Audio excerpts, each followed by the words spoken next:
How did we get here? Just 3 years ago, Battlefield shocked the internet with their trailer for Battlefield 1, becoming the most liked video game trailer of all time. And at the same time, Call of Duty Infinite Warfare also shocked the internet with their trailer, with it becoming the most disliked video game trailer of all time. And all of the Battlefield fans rejoice since for the first time ever in the long-feuded rivalry between COD and Battlefield, Battlefield had finally won. Fast forward to 2019, and it should come to no surprise that Call of Duty is yet again releasing a new game, but this time with the same title as its original mega hit. Why? Because nostalgia is a hell of a drug. Activision has been using brand name recognition to abuse nostalgia for profit for 10 plus years. So what makes this new game so different? Why is everyone jumping on the hype train? Well, the answer to that question is that they are finally trying something new. Although, to be honest, a restart is the best option for Call of Duty right now, as everyone has gotten bored of essentially playing the same game for 10 plus years, with little to no innovation or creativity added to the game. In fact, I would argue that the games have gotten worse as time has passed, but nonetheless, from a business standpoint, it's been working for Activision. Releasing essentially the same game every year with a different setting is much safer than trying something new and have the game flop and underperform. We've seen it happen with COD Ghost and COD Infinite Warfare, with both of those games unarguably seen as the franchise's worst. But what is it exactly that makes this game appealing to Battlefield fans? Surely it can't simply be the nostalgia factor of the game, trying to lure in all of those young players that started their FPS addiction from COD 4. No. But instead it's the fact that Call of Duty Modern Warfare is hitting all the right buttons for Battlefield fans. This year, COD is attempting to do a lot of the things that Battlefield fans have been asking for in Battlefield and have not been receiving from the developers. For starters, the setting for Call of Duty Modern Warfare is modern times, a setting that fans of Battlefield have been yearning for since after Battlefield 4. Battlefield fans are longing for using modern weaponry and vehicles that allow them to have a plethora of customizable options. Which brings me to my second point. The customization in Call of Duty Modern Warfare this year is very reminiscent of Battlefield 4's customization, with a large pool of attachments to add to every weapon that not only adds benefits and changes to how the gun will perform in game. Every attachment will also have drawbacks that a player must take into consideration in order to outfit the weapon to their desired preference.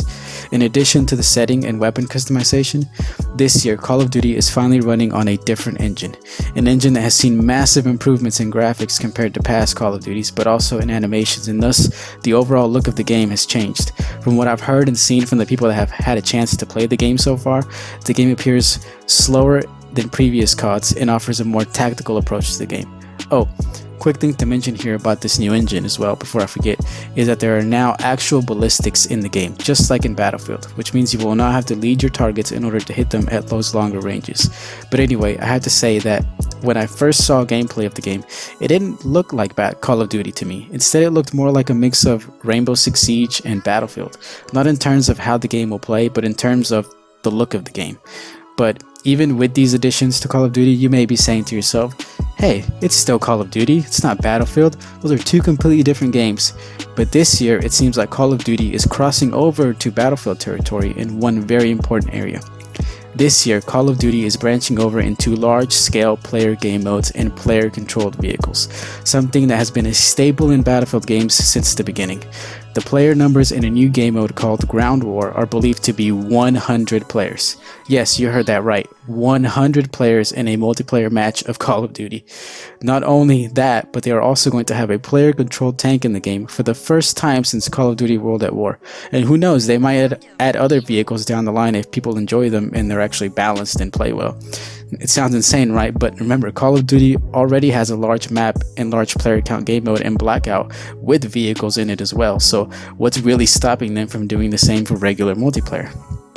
But in addition, this could not have come at a much more opportune time for Activision, since at the moment Battlefield 5 is barely at a playable state with all of the bugs and issues. Combined with its lack of content, this year's Call of Duty will 100% steal some current and past Battlefield fans. Whether they stay long term for the game, we have yet to see, but one thing is certain, DICE and EA will need to do better in the next game if they want to compete with Call of Duty. And that's all I gotta say. That's gonna do it for this video. But before you go, please remember to hit that like button and subscribe if you haven't already done so, and tell me your opinions and thoughts about the game. I want to hear what you guys think. Are you excited for this year's COD? Do you like the changes that have been announced so far? Do you think this could be the Battlefield killer? Let me know down below, and as always, thank you for watching. The rules have changed. There's a fine line between right and wrong. And somewhere in the shadows, they send us in to find it. 126 actual. Target is in the main house. You have execute authority. Bravo 6. Going dark.